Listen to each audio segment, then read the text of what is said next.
O nosso tema, então, hoje é a abertura deste curso, não é? É sobre a Bíblia. Se falarmos isto para o povo, eles vão dizer: a Bíblia, a Escritura Santa, a Escritura Sagrada, o livro de Deus. Entretanto, é o interessante que a Bíblia não é um livro. A Bíblia é um conjunto de livros. Eles estão fechados num volume só, mas são muitos livros. E do que eles tratam? O que existe lá dentro da Bíblia?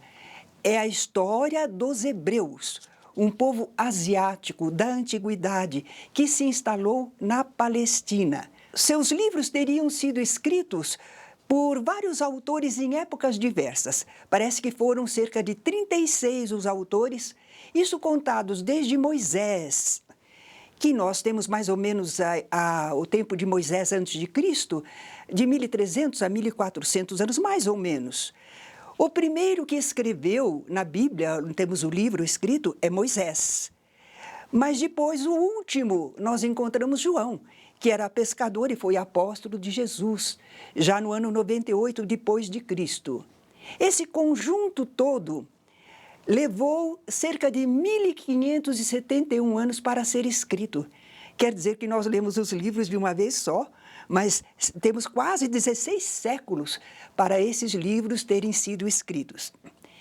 Quem primeiro usou a palavra Bíblia, que é do grego biblos, livro, para designar essa coleção de textos como o livro por excelência, foi João Crisóstomo, patriarca da Alexandria, entre 398 a 404 depois de Cristo. Quem primeiro usou a palavra Bíblia?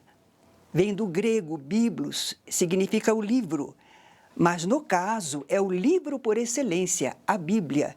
É uma coleção de textos. Foi João Crisóstomo que falou assim, a palavra Bíblia.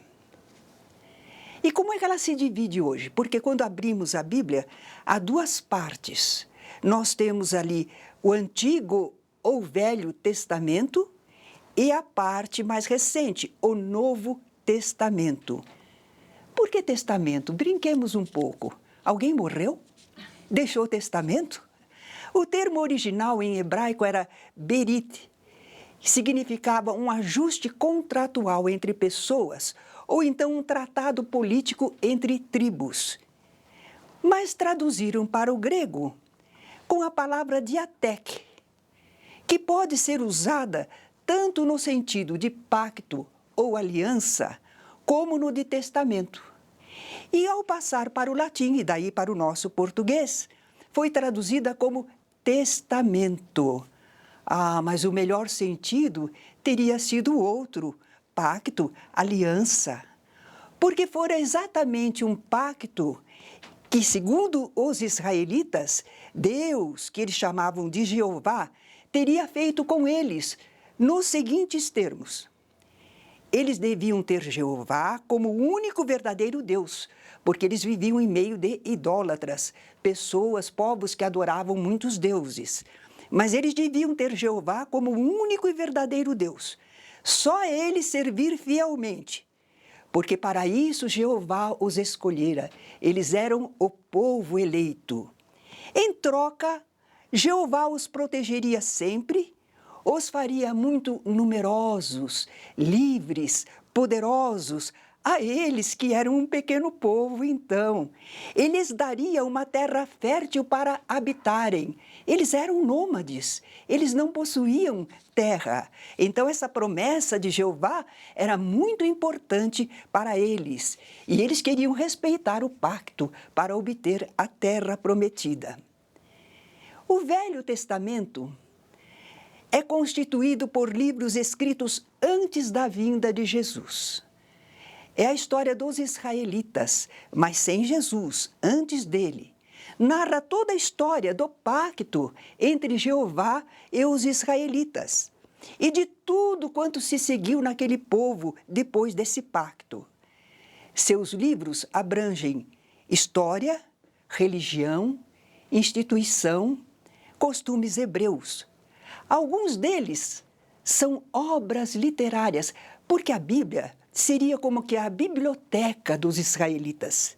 Seria o registro das obras todas importantes para eles. Temos, por exemplo, livros poéticos, o Cântico dos Cânticos, que muita gente quer que seja a alma falando com Deus. Não é, não. É um poema erótico muito lindo, mas não é religioso. Está na Bíblia porque é uma obra-prima que precisa ser preservada.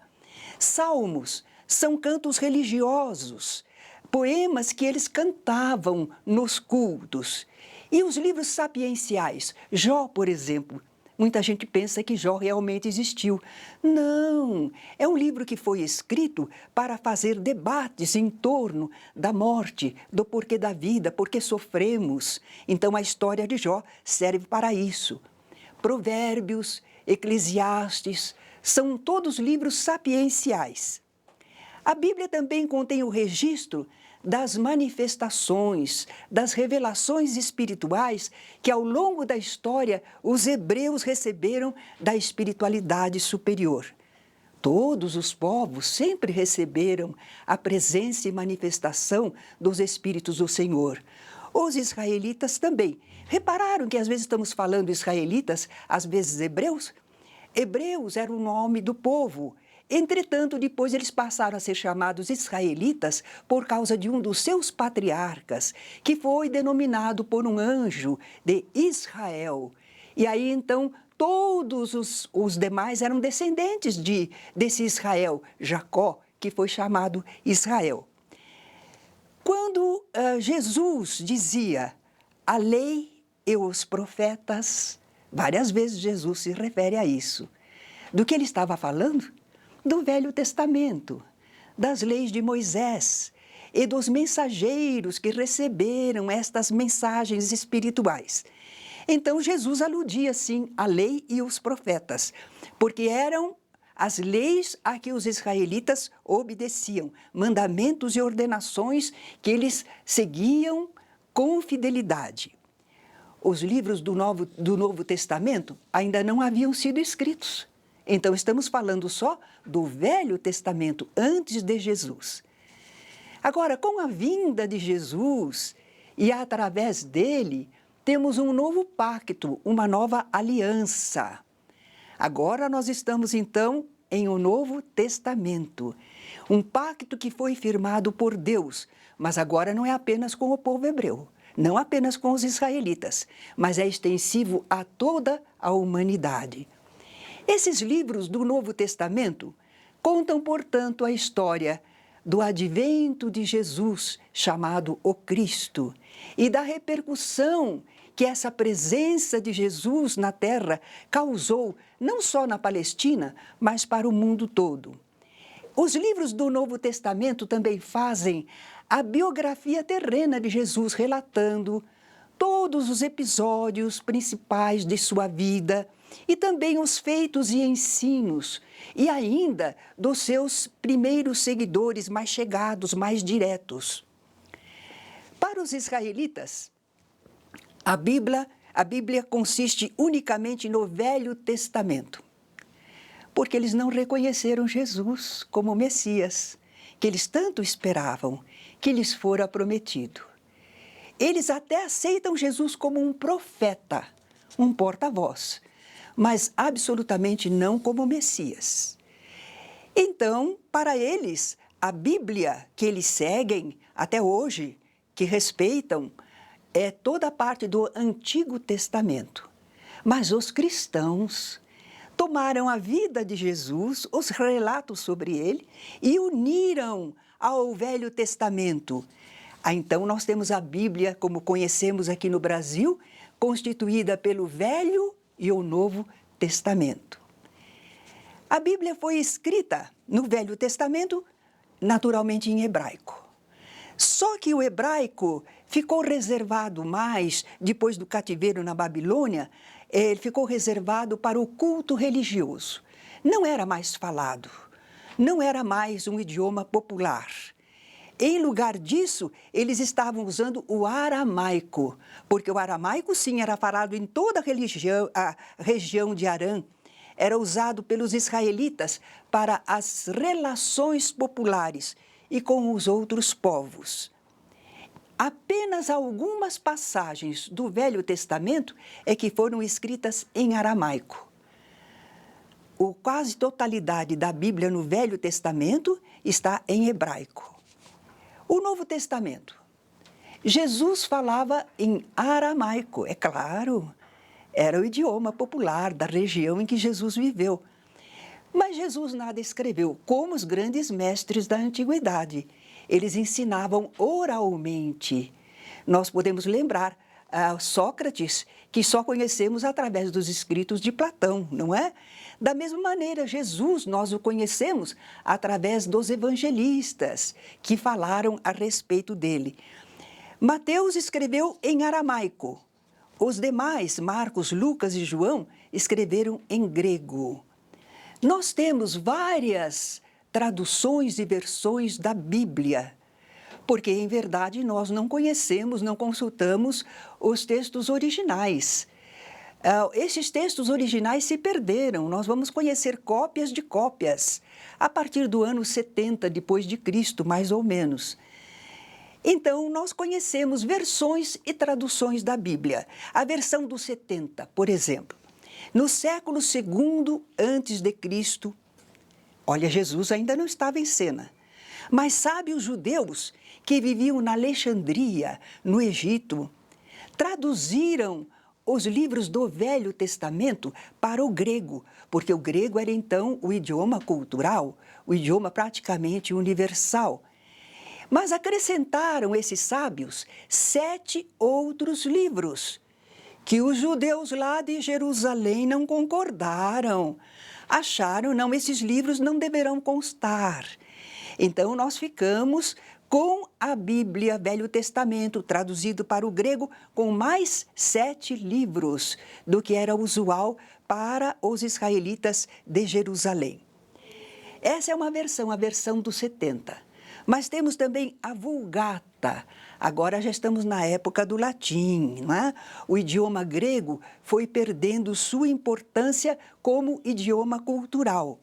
Agora os dominadores romanos impunham o latim. Consta que no século IV depois de Cristo já havia uma tradução da Bíblia para o latim. O Papa Dámaso, ele foi pontífice entre os anos 366 a 384 depois de Cristo. Foi ele que ordenou a revisão e tradução das versões populares que existiam para o latim. Sim, porque agora o latim é que era importante, o idioma a ser utilizado. E ordenou a São Jerônimo que examinasse as versões existentes.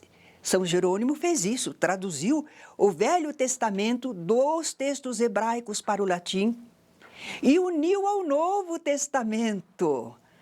Agora, nós temos então a Bíblia como a conhecemos. Foi aí que se deu essa fusão, né?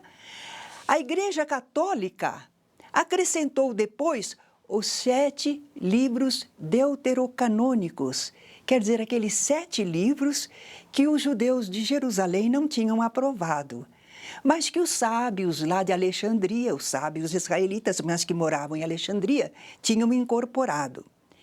A Vulgata, essa tradução para o latim que a Igreja fez, é a única versão que a Igreja Católica adota, mas ela permite o estudo de outras versões, não há problema.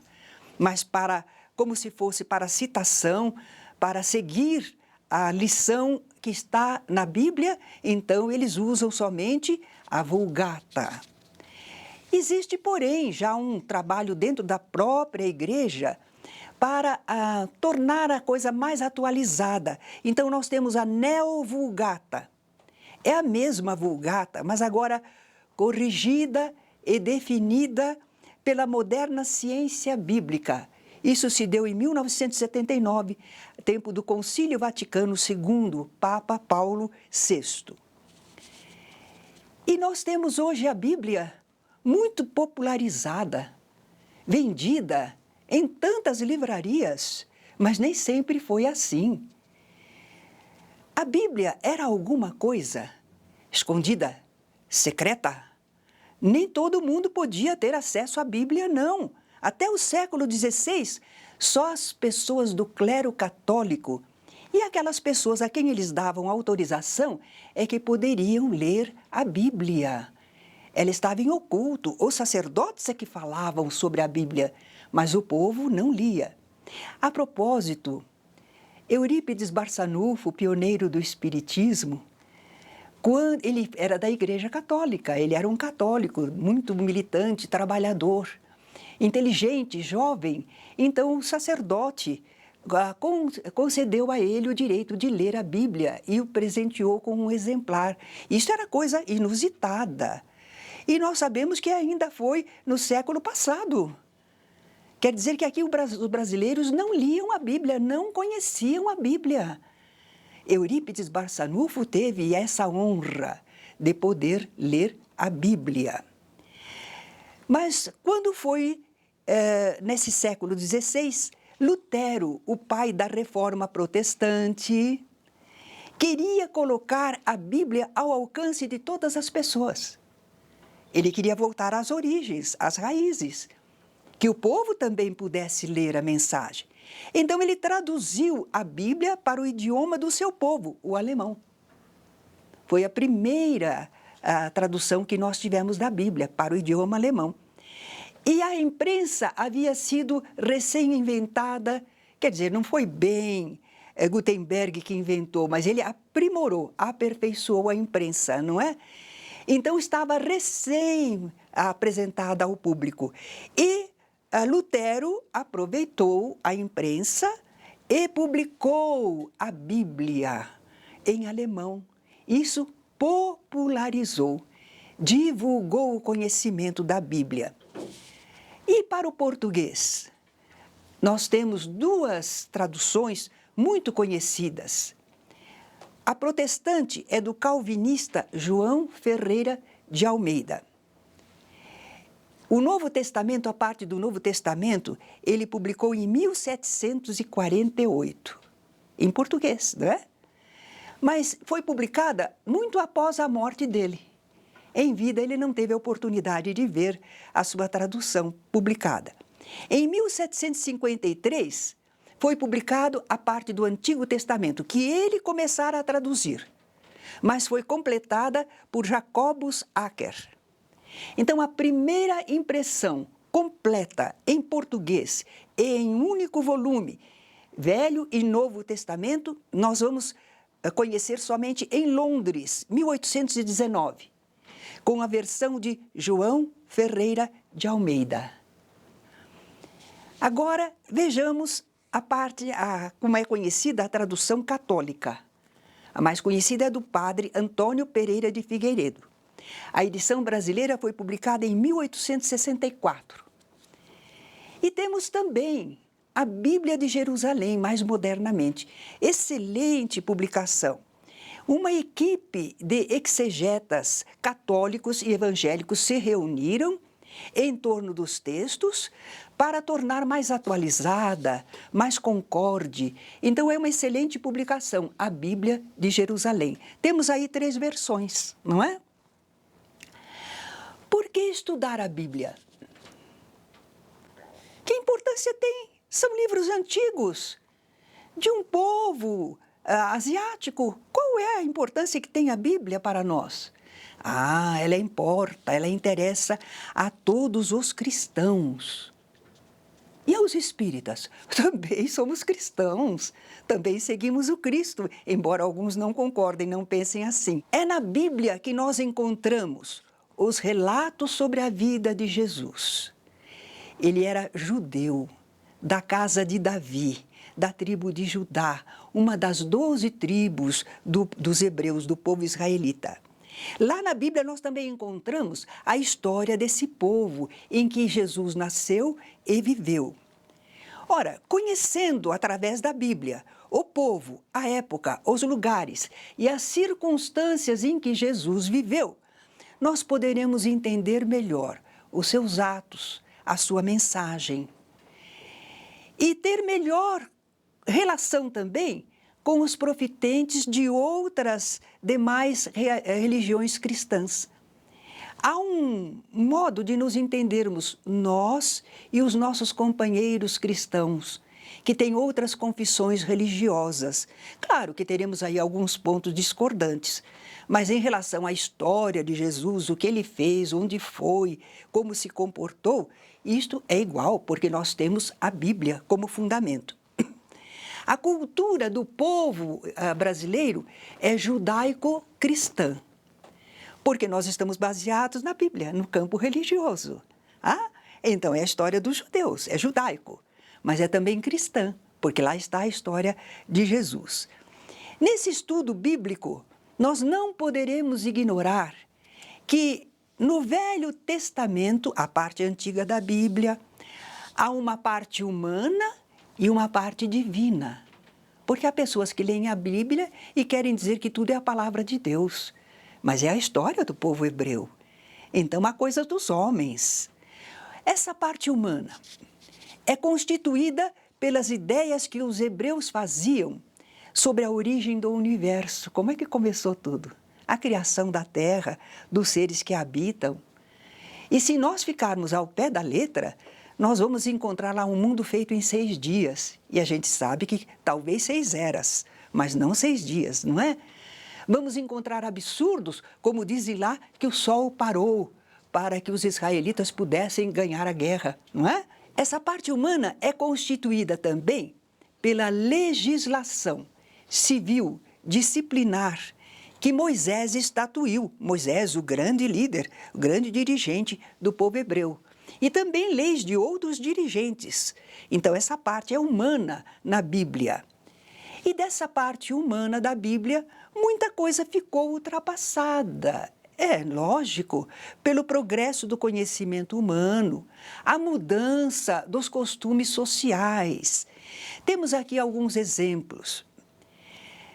Entre os israelitas, se uma mulher ficasse viúva, sem ter tido filhos, ela podia pleitear o direito de casar com um irmão do seu marido, para suscitar a mesma semente. Eles acreditavam assim, não é? Para que o morto pudesse ter descendentes. Nós achamos isso absurdo, ridículo, não é? E nós dizemos, que é isto, um costume muito antigo, mas está na Bíblia. Mas é a parte humana da Bíblia. Agora imagine se o irmão do marido não quisesse casar com a viúva do seu irmão. Podia? Ele podia. Podia rejeitar. Mas aí eles faziam uma cerimônia, tiravam os sapatos dele e a partir daí a sua família, a sua casa era chamada a casa do descalçado. Nós dizemos, e daí? Daí para nós, mas para eles era uma vergonha. Significava que aquele homem não tinha querido contribuir para o cumprimento da lei divina. Crescei e multiplicai-vos para formar um grande povo para o Senhor. Então ele não colaborara. Ele estava contra a lei. Era uma vergonha, não é? Outro setor está lá na Bíblia, mas é parte humana. Os pais, quando tivessem um filho rebelde, contumaz, que não seguia as leis, tinha maus costumes, os pais deveriam levá-lo perante o julgamento na cidade para que o filho fosse apedrejado e morto. Quando lemos isso na Bíblia, nos horrorizamos. Nenhum pai, nenhuma mãe nos dias de hoje teria coragem de fazer uma coisa dessas, não é? O amor dos pais para com seus filhos, mesmo que o filho esteja errado, os pais ainda procuram ajudá-lo. Esse é o entendimento cristão, mas nós estamos falando do Velho Testamento, não é? Era costume entre eles. Para o quê? Para que eles ficassem obedecendo às leis de Deus, para que não houvesse desvios, para que fosse um povo coeso nas ideias que eles achavam que era a lei divina. Outra lei que eles possuíam, a escravidão era permitida. Poderia haver escravos também naquele tempo deles, não é? Bem antes de Cristo. Eles podiam também vender filhos como escravos. Davam um dinheirinho aí para os pais, não é? Que tivesse muitos filhos. E assim mesmo podia ser vendido por pobreza, porque havia a prisão por dívida. a pessoa não podia sair enquanto não pagasse a dívida. Mas muitas vezes era levada para a prisão a família toda. Não ficava ninguém lá fora para ganhar dinheiro, para pagar a dívida. Jesus faz menção a isto em Mateus, capítulo 18, versículo 30. Mas vem agora um ponto, há muitos outros, mas este que nós citamos agora vem um ponto que nos choca profundamente. O filho bastardo, quer dizer, aquele que nasceu fora do casamento legal, legítimo. O filho bastardo não poderia entrar no agrupamento dos israelitas, na congregação do Senhor. Não fazia parte do povo. Ele era como colocado para ostracismo. Nem ele, nem seu filho, nem seu neto, nem seu bisneto, nem seu tataraneto, até a 10ª geração. Qual era o objetivo dessa lei? Era para que as pessoas não tivessem filhos fora do casamento. Conseguiam? Claro que não, não é? Sempre haveria transgressão. E, entretanto, isso está repercutindo nos dias de hoje, porque há igrejas que seguem esta Bíblia ao pé da letra. Então, às vezes, uma mãe solteira não tem o poder, não pode entrar na congregação, não entra nos cultos, não entra na igreja, e também o seu filho não, porque ele está fora do casamento, seguindo isso que eles acham que é lei de Deus, mas não é. É a parte humana da Bíblia. Aquelas ideias que os legisladores, que os dirigentes do povo hebreu colocavam para poderem contornar as dificuldades no relacionamento das pessoas, para que continuassem como um povo coeso. Então, eram leis da época. Mas o pessoal, como está na Bíblia, leva como se fosse lei de Deus. Agora, existe na Bíblia uma parte divina. Essa não perdeu, através do tempo, o seu valor.